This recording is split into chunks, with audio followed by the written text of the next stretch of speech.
అందరికీ నమస్కారం. This is doctor R B Sudha. Welcome to my channel. ఇప్పుడు మనం మాట్లాడుకోబోయేది శని వక్రిస్తున్నారు. అందరికీ తెలిసిన విషయం. జూలై 13th నుంచి నవంబర్ 28th, నవంబర్ ఎండ్ వరకు ఉంది. ఆల్మోస్ట్ 5 నెలలు చెప్పుకోవచ్చు. ఫస్ట్ మనం శని వక్రం అంటే ఏంటో చూద్దాము. వక్రించడం అంటే ఏంటంటే వెనక్కి తిరిగి చూడడం అనేది ఒక ఐదీకం, లేకపోతే అదొక మీనింగ్ కింద మనం తీసుకుంటాము. కానీ యాక్చువల్గా it is because of the angle అనమాట. అంటే ఎలిప్టికల్ సర్కిల్లో అన్ని ప్లానెట్స్ తిరుగుతూ ఉంటాయి, అందరికీ తెలుసు. సో మనకి ఎర్త్ నుంచి చూసినప్పుడు, మన భూమి నుంచి చూసినప్పుడు శని కొంచెం వెనక్కి తిరిగి చూసినట్టు అనిపిస్తుంది. అంటే ఏంటంటే కొంచెం స్లో అయిందని అర్థం. ఎక్కడ వక్రిస్తున్నారు? మనకి మీనరాశిలో వక్రిస్తున్నారు. ఇంకో ఎగ్జాంపుల్ చెప్పాలి అంటే, అందరికీ ఈజీగా ఉండే ఎగ్జాంపుల్, అలాగే అర్థమయ్యే ఎగ్జాంపుల్ చెప్పాలి అంటే, 2 ట్రైన్లు వెళ్తున్నాయి. మన ప్లాట్ఫామ్లో 2 ట్రైన్లు నుంచుని ఉన్నాయి అనుకుందాము. సపోజ్ మన పక్కన ఉన్న ట్రైన్ మూవ్ అవుతుంది అన్నప్పుడు మనకేంటి, మనం వెనక్కి వెళ్ళినట్టు అనిపిస్తూ ఉంటుంది కదా, అంటే ఇన్ కంపారిజన్. అలాగే మనకి భూమి నుంచి చూసినప్పుడు శని ఏమో కొంచెం వక్రించినట్టు, వెనక్కి తిరిగి చూస్తున్నట్టు, అంటే వెనక్కి వెళ్తున్నట్టు అనిపిస్తుంది అనమాట. కానీ అది యాక్చువల్గా అలా కాదు, ఆయన కొంచెం స్లో అయ్యారు. సో దాన్ని వక్రించడం అంటామన్నమాట. సో వక్రం, శని వక్రం ఎలా ఉంటుంది ద్వాదశ రాశులకి చూద్దాము. అదొకటి కాకుండా శని మనకి అందరికీ తెలుసు కర్మకారకుడు, అలాగే ఆయుకారకుడు కూడాను. కర్మ చేయాలి అంటే కనుక తప్పక మనం శనీశ్వరుడు కాళ్ళు పట్టుకోవాల్సిందే. సో కర్మకారకుడు అంటే ఏంటంటే మనం చేసే పని, అలాగే ఏంటంటే రోజువారీగా మనకి జరిగే ఒక చెప్తాం ఆబ్స్టకల్స్ కానీ, లేకపోతే మంచి కానీ చెడు కానీ, అవన్నీ కొంతవరకు శని ఇచ్చింది. అంటే కర్మకారకుడు ఆయనే.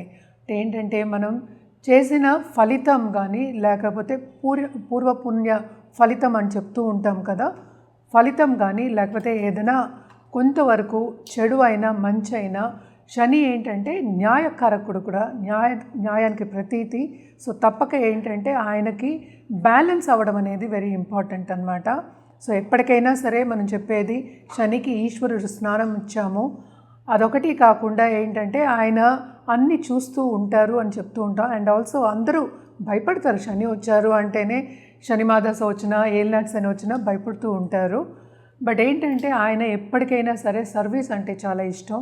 మనం ఎప్పటికైనా న్యాయంగా, మనం న్యాయబద్ధంగా, ట్రూత్ఫుల్గా ఉన్నప్పుడు ఎప్పటికీ మనకి ఏంటంటే మంచే చేస్తాడు.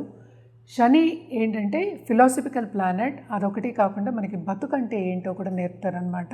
అంటే ఏంటి, మంచి చెడు 2 కలయికే మనకి లైఫ్ అనమాట. ఎప్పుడూ మంచిగానూ ఉండదు, ఎప్పుడు చెడుగానూ ఉండదు. అలాగే శని యోగకారకుడు అయినప్పుడు, అలాగే ఏంటంటే ఆయన బ్లెస్సింగ్ ఉన్నప్పుడు, శనీశ్వరుడు బ్లెస్సింగ్ ఉన్నప్పుడు తప్పక కింద ఉన్నవాళ్ళు ఎక్కడికో పైకి అందలంకే ఛాన్సెస్ కూడా ఉంటాయన్నమాట. అంత ఇచ్చే ఒక గ్రహం కింద మనం చూస్తూ ఉంటాము. అందుకని అంత ఇంపార్టెంట్ కూడాను. అలాగే ఏంటంటే బ్యాలెన్స్ చేయడం అనేది, మనకి కర్మని బ్యాలెన్స్ చేయడం అనేది మనకి చెప్తూ ఉంటారు. కర్మకారకుడు, నేను ఇందాక నుంచి అదే చెప్తున్నాను. సో చేసే పనిలో కూడా ఆయన ఇచ్చినంత, ఎస్పెషల్లీ బిజినెస్ పీపుల్కి, అలాగే స్టాక్ ట్రేడింగ్లో ఉన్న వాళ్ళకి, లేకపోతే ఫైనాన్షియల్ ఇన్స్ట్రుమెంట్స్ ఇలాంటి వాళ్ళందరికీ కూడాను ఆయన ఇచ్చినంత ఎవరు ఇవ్వరు అనమాట. అంటే ఏంటి, సంపద. అలాగే ఏంటంటే మనకి కుటుంబానికి కూడా కొంతవరకు మనం చెప్పుకుంటూ ఉంటాం, ఇంటర్పర్సనల్ రిలేషన్షిప్ కూడా మనం చెప్పుకుంటూ ఉంటాం అన్నమాట. ఇప్పటికీ శనీశ్వరుడు గురించి మీకు అర్థమైంది అనుకుంటున్నాను. సో శనీశ్వరుడికి ఈ వక్రం మూలాన్ని ద్వాదశ రాశుల వారికి ఎలా ఉంటుందో చూద్దాం. జనరల్ పరిహారాలు అయితే ఎప్పటికైనా సరే నేను చెప్తాను, సర్వీస్ చేయమనే చెప్తాను. అంటే సర్వీస్ చేయడం అంటే ఏంటి, మనకి లేని వాళ్ళకి, అంటే మనకన్నా కొంచెం తక్కువ స్థాయి ఉన్న వాళ్ళకి, లేకపోతే సపోజ్ వృద్ధాశ్రమం అయినా సరే, లేకపోతే అనాథాశ్రమం అయినా సరే, కొంతవరకు అన్నదానం చేయడం అనేది వెరీ ఇంపార్టెంట్. అదొకటి కాకుండా ఎప్పుడు మనం చెప్తూ ఉంటాం, నల్ల నువ్వులు దానం ఇవ్వమని చెప్తూ ఉంటాం అన్నమాట. కానీ శనీశ్వరుడు జపం కూడా చేయొచ్చు. ఇప్పుడు మనం నెక్స్ట్ చూడవలసింది ఏంటంటే ఏలినాటి శని ఎవరెవరికి ఉందో చూద్దాం. ఫస్ట్ ఏంటంటే మేషరాశి వాళ్ళకి ఏలినాటి శని ఉంది, అలాగే మీనరాశి వాళ్ళకి ఏలినాటి శని, ఎందుకంటే వక్రం కూడా ఇక్కడే జరుగుతుందన్నమాట. అలాగే కుంభరాశి వాళ్ళకు కూడా ఏలినాటి శని ఉంది. ఇది వక్రం అయినప్పుడు, శని వక్రం అయినప్పుడు కొంతవరకు ఏంటంటే ఆయన ఎక్కడ ఉన్న స్థానం నుంచి వెనకాతల చూస్తున్నట్టు, ఇందాక నేను ఎక్స్ప్లెయిన్ చేశాను, వెనకాతల చూస్తున్నట్టు అనిపిస్తుంది కనుక కొంతవరకు కుంభరాశి వాళ్ళకి కొంత తీవ్రత అన్నిట్లోనూ ఎక్కువ అవుతుందన్నమాట. జనరల్గా ఏంటంటే సంపద ఇచ్చే ఆయనే, అలాగే ఏంటంటే కొన్ని ఇబ్బందులు ఇచ్చే ఆయన కూడా ఆయనే అనమాట, ఆబ్స్టకల్స్. అందుకనే ఎప్పటికైనా సరే శని దశ వచ్చినా, ఏలినాటి శని వచ్చినా, అష్టమ శని వచ్చినా, అర్ధాష్టమ శని వచ్చినా అందరూ కొంతవరకు భయపడుతూ ఉంటారు. సో తప్పక నేను చెప్పిన రెమెడియల్ మెషర్స్ అన్నీ జనరల్గా చేసుకోవడం అనేది మంచిదన్నమాట. అదొకటి కాకుండా మనం చూసాము అంటే ఎవరిదైనా జాతక రీత్యా చెప్పడం అనేది జరుగుతుందంటే, మనం ఇప్పుడు మాట్లాడుకునేది ఏంటంటే శనీశ్వరుడి గురించి, అది కూడా 5 నెలల వరకే మనం మాట్లాడుతున్నాము.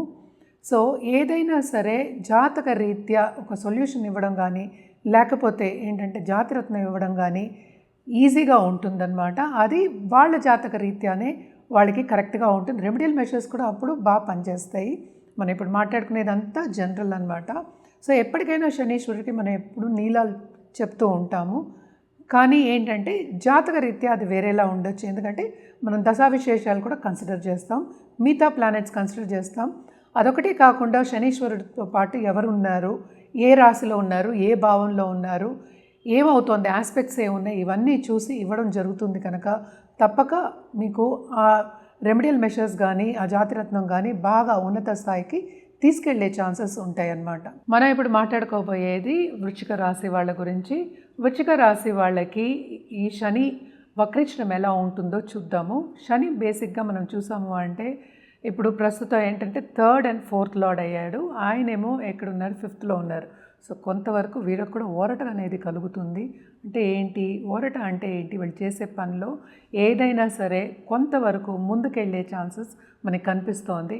వీళ్ళకి శ్రమకి తగిన ఫలితం అనేది కొంతవరకు కనిపిస్తోంది అన్నమాట. అలాగే లక్ కూడా ఫేవర్ అవుతుంది. తోబుట్టువులతో సన్నిహితంగా ఉండడం కనిపిస్తోంది. అందరి కలయిక కూడా కనిపిస్తోంది అన్నమాట.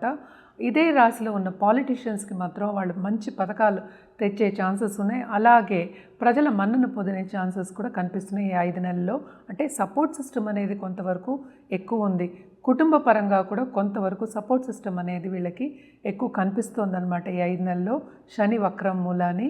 అలాగే మనం చూసాము అంటే 3rd and 4th లార్డ్ కనుక తప్పక ఇంట్లో పెద్దవాళ్ళ హెల్త్ కూడా మంచి దశలో అంటే ఏంటి వాళ్ళకి నయమయ్యే ఛాన్సెస్ ఎక్కువ కనిపిస్తున్నాయి. ఖర్చు పెట్టినప్పటికీ అంటే ఏంటి ఖర్చుకి తగిన ఫలితం అంటే ఏంటి వాళ్ళకి రిజల్ట్స్ అనేవి బాగున్నాయి ఈ 5 నెలల్లో. తప్పక బాగానే ఉంటుందన్నమాట. పిల్లల విషయంలో ఎవరైనా బాధపడుతున్నారు అన్నప్పటికీ ఈ 5 నెలల్లో వాళ్ళకి ఊరట కలుగుతుంది. అండ్ ఆల్సో పిల్లలు కూడా కొంతవరకు వీళ్ళు చెప్పిన మాట విని పైకి వచ్చే స్థాయిలో ఉండే ఛాన్సెస్ ఎక్కువ కనిపిస్తున్నాయి అన్నమాట. అండ్ ఆల్సో లాంగ్ డిస్టెన్స్ ట్రావెల్కి ఈ 5 నెలలు వాళ్ళు ప్లానింగ్ వేసుకుంటారు. అండ్ నేను ఇందాక చెప్పినట్టు వాళ్ళు ఎంత శ్రమ పడితే అంత ఈజీగా వీళ్ళకి పనులు కూడా జరిగిపోతాయి అన్నమాట. అదొకటి కాకుండా ఎగ్జామ్స్ రాసేవాళ్ళు, ఎస్పెషలీ గవర్నమెంట్ రంగంలో ఉన్న వాళ్ళందరికీ కొంతవరకు మంచి ఫలితాలు, సత్ఫలితాలు వచ్చే ఛాన్సెస్ మనకి కనిపిస్తున్నాయి.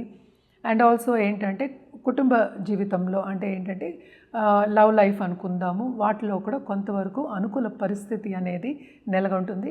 చిన్న చిన్న డిసగ్రిమెంట్స్ అనేవి అందరికీ ఉంటూ ఉంటాయి. అయినప్పటికీ కొంతవరకు వీళ్ళకి బాగానే ఉంటుందన్నమాట. పరిహారాల విషయానికి వస్తే కనుక తప్పక వీళ్ళు శని అనుగ్రహం కావాలి అంటే అనాథాశ్రమంకి వెళ్ళి అన్నదానం చేయడం అనేది చాలా మంచిది. అన్నదానం చేయాలి అంటే అనాథాశ్రమమే అక్కర్లేదు, మనకి గుడికి బయట ఉన్న వాళ్ళకి కూడా మనం ఇవ్వచ్చు. అంటే పులుపు అనేది శనికి చాలా ఇష్టం. సో తప్పక పులిహార చేయడం కానీ లేకపోతే లెమన్ రైస్ కానీ మన చేత్తో చేసేస్తే ఇంకా మంచిది.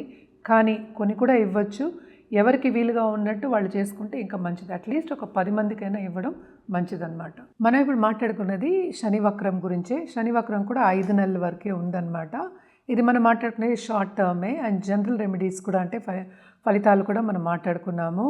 ఎప్పటికైనా సరే నేను ఎప్పుడు చెప్పేది ఏంటంటే జాతక రీత్యా ఏదైనా పరిహారం ఇచ్చినప్పుడు లేకపోతే ఒక జాతిరత్నం ఇచ్చినప్పుడు ఇట్ ఈస్ ఆల్వేస్ బెటర్. అంటే ఏంటి మీ జాతక రీత్యా ఇవ్వడం అనేది జరుగుతుంది కనుక తప్పక ఏంటంటే మమ్మల్ని సంప్రదిస్తే అన్ని వివరాలు చెప్పడం అనేది జరుగుతుంది.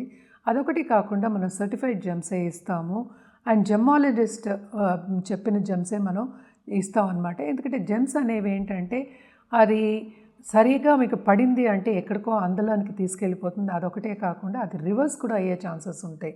అలాగే పరిహారాల విషయాన్ని కూడా పరిహారం మనం కరెక్ట్ పరిహారం ఎప్పటికైనా మీ జాతక రీత్యా ఇవ్వడం జరిగి మీకు అది పడింది అంటే ఏంటి అది కరెక్ట్గా పరిహారం చేస్తే కనుక బాగా ఉన్నత స్థాయికి వచ్చే ఛాన్సెస్ ఉన్నాయి కనుక తప్పక సంప్రదిస్తే అన్ని వివరాలు చెప్పడం జరుగుతుంది. ఎప్పటికైనా జాతకం పరిశీలించుకుని రెమెడియల్ మెషర్స్ చేయడం అనేది మంచిది.